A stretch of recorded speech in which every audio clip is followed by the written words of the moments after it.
Hi there. My name is Brittany Lord, and I'm the facilitator for the Remembering Our Babies Therapy Group. This YouTube channel has come alongside people now for a couple of years. Stay tuned next month. We're going to have some changes.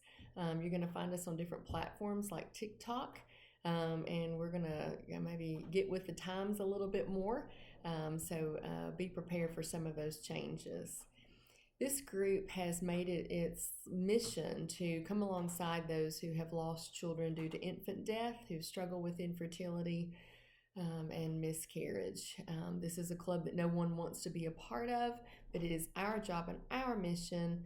And I'm so lucky that I get to just be a piece of this to help those who know this pain. So this group does this by several different ways. Look us up on Facebook, Remembering Our Babies. A fundraiser every year, usually in November. Please look for that as fall comes closer here in a few months. It'll be here before we know it. And this fundraiser helps to fund what we're doing here. This monthly video, and those are going to be some changes to come. And also some included sessions. So the money that's raised through that fundraiser and other fundraisers help to fund individual sessions that people who have lost children through those variety of ways can access through me. I'm a LPC here in Chattanooga, Tennessee, and I'm so excited to get to partner with this group and be a part of them now for several years, to be able to come alongside those in our community and beyond through the help of the internet who are part of this club. Now, if this video is reaching you, it is by no mistake. You are meant to be here. Maybe somebody referred you to this video, to this series. But if you are on here and you're having a mental or medical health emergency, please stop the video and go to your nearest emergency facility. These videos are not intended to treat mental health issues, but simply as a way to work through some of the things that you may be experiencing through the emotional, physical, all the different ways, the spiritual ways that a grief affects us, especially a grief experience like this. So sometimes we talk about what this month is. Sometimes these videos are not time specific, but this month it is. So this is May. And yesterday we had Mother's Day. And Mother's Day and Father's Day is a really hard time. I have this conversation a lot with my individual clients, just around like what these holidays mean. And they're nice for people to be able to celebrate moms and dads, but it also brings up a lot of pain.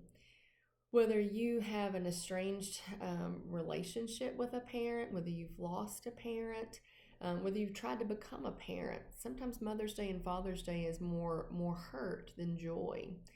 And I went in Dollar Tree the other day, and I mean, it quite literally, Mother's Day smacked me in the face. There were balloons everywhere, and that's fun and it's joyful, but at the same time, it can be very, very painful for those who experience again the loss of a child, or who have a challenging or not a relationship at this time with their parent for a variety of reasons. So I wanted to talk a little bit about today of some of the ways that we can affirm ourselves as moms. And notice I say moms. If you are a woman who has mentored another woman, if you are a woman who has tried to have a child, if you are a woman who has lost a child, if you're a woman who has children here on this earth, you are a mom. If you're an aunt, a grandmother, fill in the blank, a daughter, you are a woman and you are a mentor and you are a mother. And sometimes we don't believe good things about ourselves. We don't believe, and quite honestly, what I believe is what God thinks about us. And those are going to be in my affirmations today. Affirmations get a lot of bad publicity because, and I've had clients tell me this before, they said, well, that sounds a lot like pride. That sounds a lot like tooting my own horn, if you will, or being selfish to affirm myself or to take time for me. And really, that's anything but. If we don't have to look too far in the Bible to see what God thinks about us and how he truly feels about us. And when we are feeling whole, when we are lifting ourselves up to know and to learn, experience who God says we are and what we can be, and to bring Him glory, is to recognize that we're pretty important with the kingdom, and as we allow Him to work through us and to bring Him glory. So Mother's Day cards are in every store, right? And they're probably on sale today. And many of them give you great affirmations and great build-ups, right? To tell you how loved and wonderful you are. But maybe you got a Mother's Day card this year. Maybe you didn't. But I'm going to give you a way. Maybe you can give a little Mother's Day affirmation to yourself. So sometimes when we have low self-esteem, I will give clients this to give themselves affirmations, with affirmation, which is the exact opposite of some of the negative things that we tell ourselves. Think about some of the ways, and I know I do it too, the ways that you may talk to yourself. We say things in our own hearts and minds that we would never dream of saying to another human being, ever. Such negativity, such hurt that we bring upon ourselves. And so if we can kind of turn those around and give ourselves those affirmations, we may not believe it now, but eventually we can.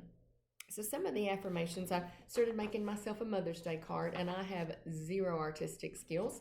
So I may add some art to this later on. But we don't have to be an artist to be able to practice doing some artistic things or some creative things. You don't even have to need to be a writer to be able to affirm ourselves. So I wrote down some affirmations that are just encouraging me today, and I'd like to share them with you. My affirmations today is that I am loved. I am made in His image. I am worthy of good things. Sometimes I feel like I'm not deserving, and so I may even sabotage good things coming into my life because I don't believe that I deserve those. It is not selfish to take care of me. We, especially as women, and men may do this as well, but for women, we've been kind of taught to believe by society a variety of different voices that we need to pour ourselves. We need to pour out ourselves to our children, to our families, to all the people in our lives, to our jobs, to anyone who comes in contact with us. But the trouble is sometimes we do that at the expense of ourselves. You probably have heard it before. We maybe need to put the mask on ourselves, just like on an airplane. The airline attendants will tell you to put the mask on yourself before you put it on other people. I cannot stress this enough. And I have to tell myself this, that we cannot pour from an empty cup.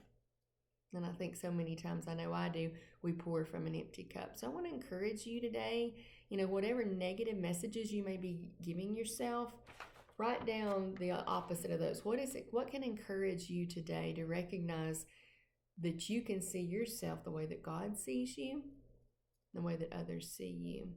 I would encourage you today to do this, and let us know in the comment section of this video what you think. Again, next month, be looking for some changes, maybe some shorter videos, maybe some TikTok videos. Looking forward to that.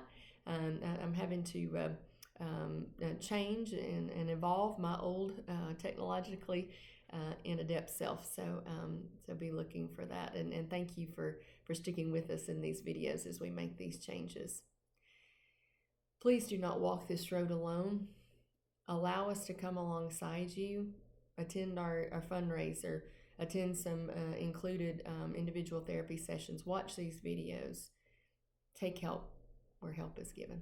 Take care and have a good day.